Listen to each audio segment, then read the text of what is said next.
Pero yung bata. Nung during time, pinablock ko na siya, Tita Mel. As in, ayoko na. Sabi ko, sa'yo na yung bata. So, unfortunately, tita, nung pinanganak siya, yung bata nakainom ng amniotic fluid.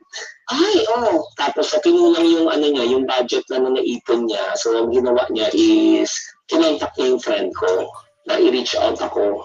Kasi 1 week lang ang span ng buhay ng bata. Tapos, maga na rin yung yung pagtulog sa kanya ng antibiotic, wala nang na-absorb.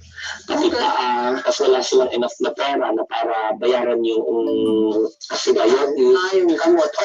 Ano nangyari ngayon? So, yun ang dinili ko. Sabi ko, kung gusto mo, kunin ko yung bata, pero akin na to. Kasi syempre, bubuhayin ko yung bata, alagaan ko to.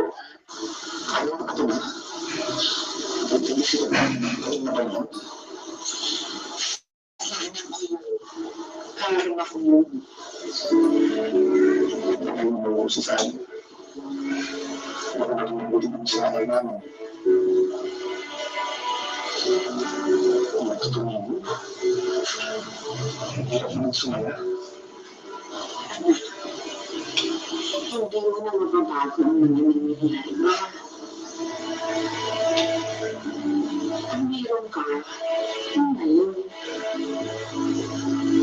Sabi yun, kung anong problema mo, kaya mo.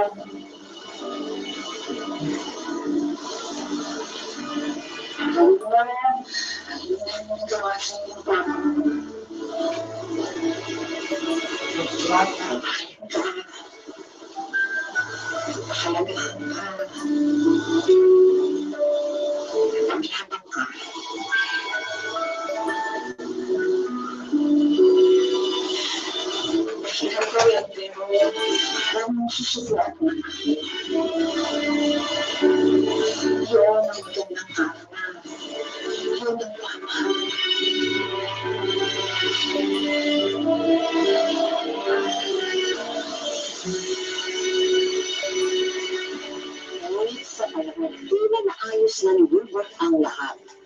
Nalagay naman sa alanganin ng kanyang buhay nung nagka-pandemya. Na-introduce po ako tapos 8% lang po ang chances na masa-survive kasi nakikita ko sunod-sunod yung mga namamatay sa kabilang CCU. Kumbaga sabi ko, Lord, supportive kami, 11 na namatay. Tatlo na lang kami natira, ako yung unang lumagas na agad.